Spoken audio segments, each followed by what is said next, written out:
latar belakang dan tujuan. Latar belakang stoikiometri adalah suatu aspek atau bagian dalam ilmu kimia yang mempelajari data-data kuantitatif yang terjadi di dalam reaksi kimia. Data-data kuantitatif sendiri adalah data yang wujudnya berupa angka yang mempresentasikan keadaan tertentu yang terjadi dalam suatu reaksi kimia. Data-data dari suatu reaksi kimia sendiri dapat bersifat kuantitatif atau bersifat kualitatif. Suatu data yang bersifat kualitatif apabila ia tidak dipresentasikan dalam bentuk angka. Dengan demikian, analisis stoikiometri tidak dapat dilakukan dengan data yang berbentuk non-angka. Stoikiometri juga merupakan suatu ilmu yang sangat penting bagi perkembangan ilmu kimia. Dengan diterapkannya ilmu stoikiometri dalam penelitian mengenai reaksi kimia, maka aspek-aspek kuantitatif dari suatu reaksi kimia dapat dikaji sehingga penelitian dapat dilakukan dengan tepat dan akurat.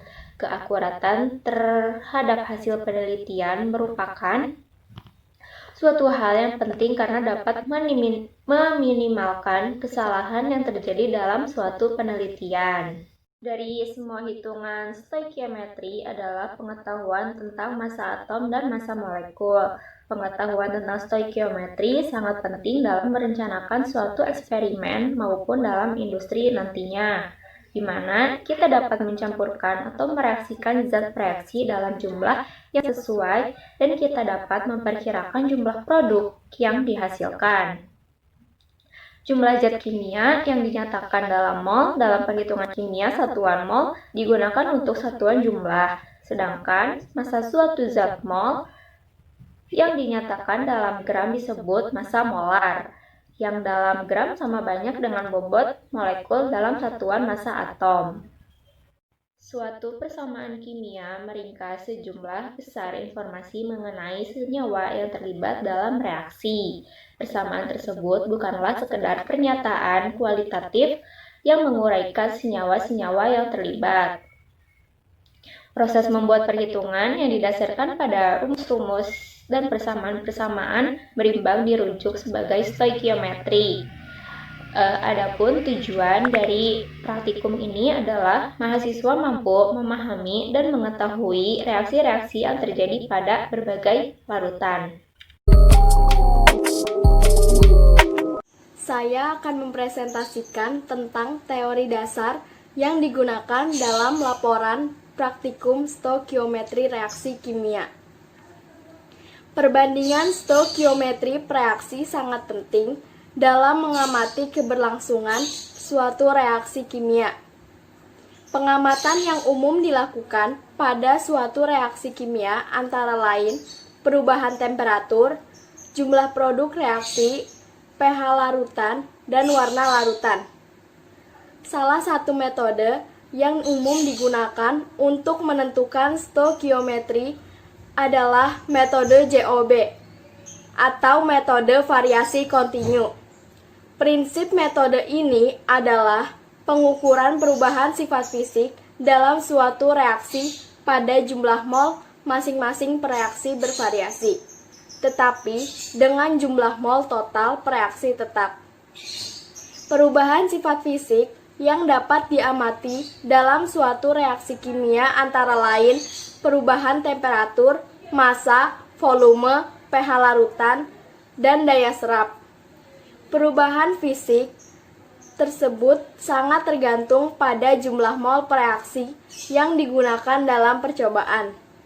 Oleh karena itu, data perubahan sifat fisik dan jumlah mol reaksi dapat digambarkan dalam suatu grafik, yang kemudian digunakan untuk menentukan perbandingan stoikiometri suatu reaksi kimia.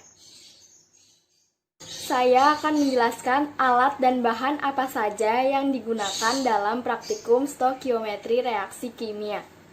Yang pertama, alat yang kita gunakan adalah neraca analisis. Yang kedua, gelas ukur ukuran 50 ml. Selanjutnya ada gelas kimia ukuran 50 atau 100 ml.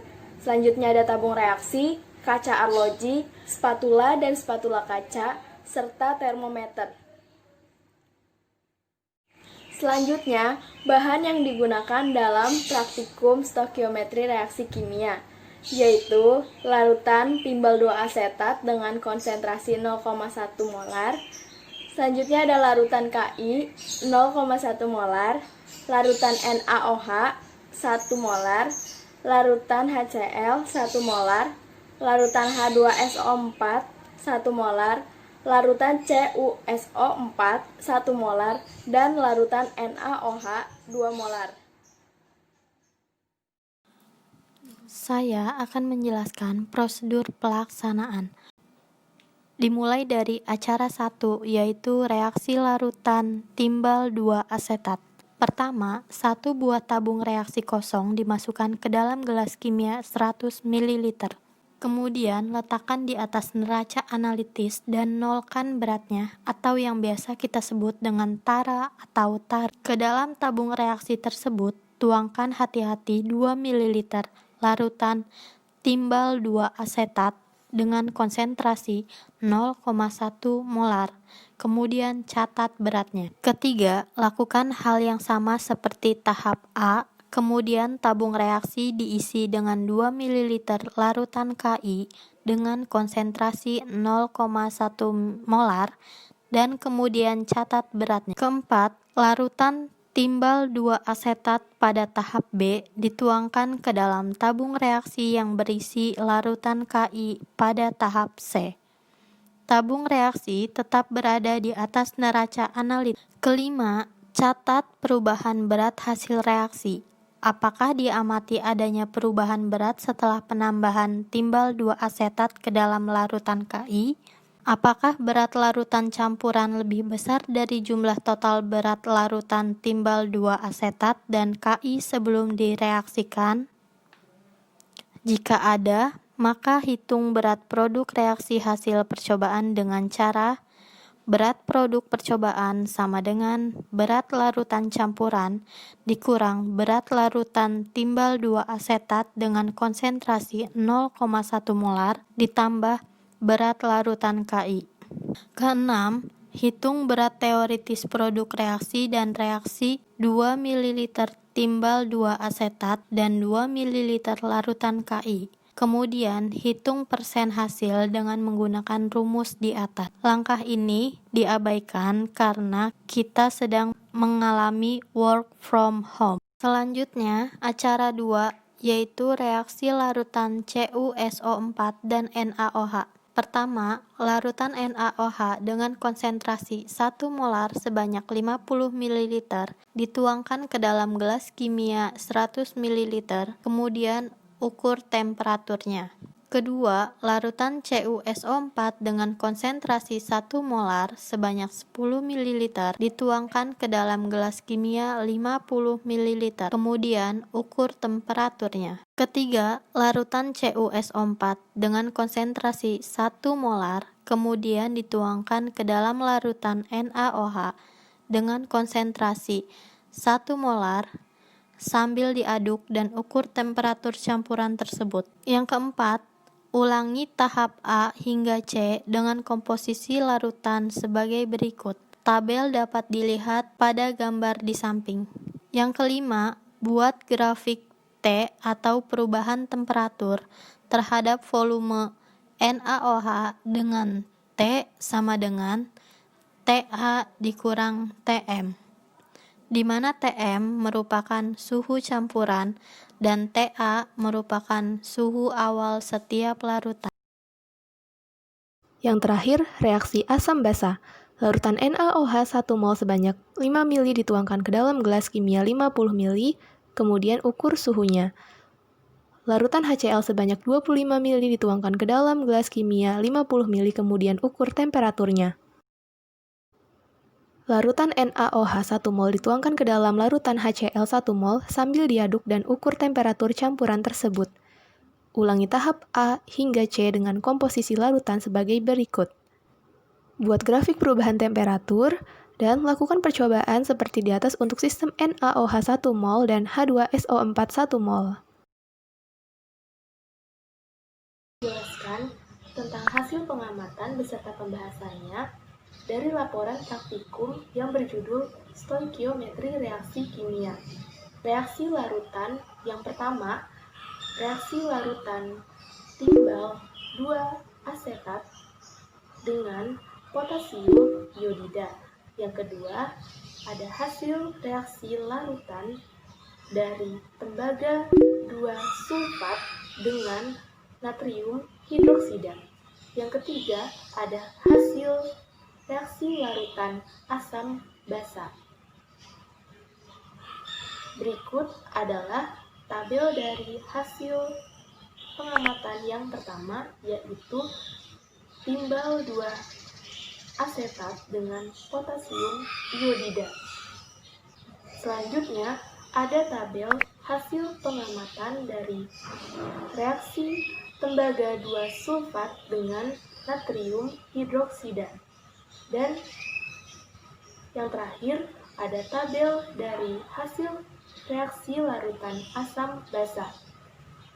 Pada percobaan pertama, yaitu reaksi larutan timbal 2 asetat dengan potasium iodida, timbal 2 asetat memiliki molaritas sebesar 0,1 mol dengan massa awal sebesar 0,065 gram, dan larutan potasium iodida memiliki molaritas sebesar 0,1 mol dengan massa awal 0,0332 gram. Dari hasil reaksi tersebut didapatkan hasil produk sebesar 0,065 gram atau jika dipersentasekan sekitar 66,9%. Dari reaksi ini, timbal 2 asetat memiliki sisa sebesar 0,035 gram atau 33%.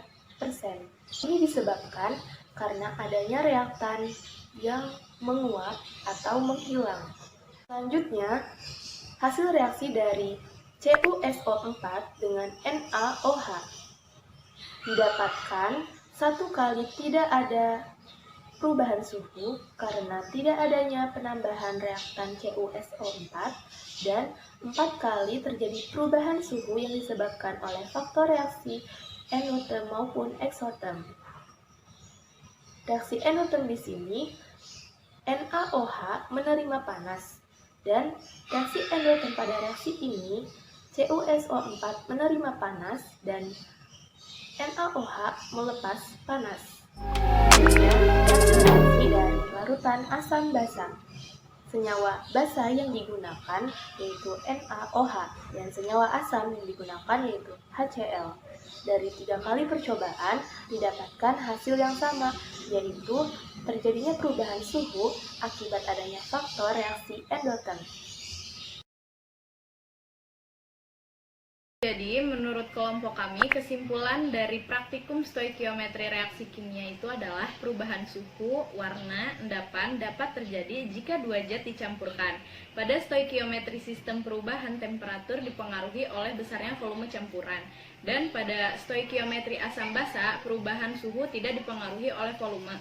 Reaksi stoikiometri adalah reaksi yang pereaksinya habis bereaksi membentuk hasil reaksi atau produk. Nah, untuk saran dari kami adalah pada saat akan melaksanakan praktikum, kita harus mengecek barang yang akan kita gunakan selama proses praktikum, mulai dari kelengkapan, kebersihan, dan lain-lain. Selain itu, pada praktikum ini dibutuhkan pemahaman prosedur kerja dan ketelitian dalam menghitung, menimbang bahan, dan juga ketika mengukur volume larutan. Pada saat cairan hampir mendekati titik batas ukur, sebaiknya kita menambahkan larutan yang kita buat menggunakan pipet tetes sehingga didapat larutan yang memiliki volume yang lebih akurat. Oleh karena itu, mengecek kelengkapan, kebersihan, pemahaman, dan ketelitian praktikum sangat diperlukan dalam menjalankan praktikum agar praktikum dapat berjalan dengan semestinya.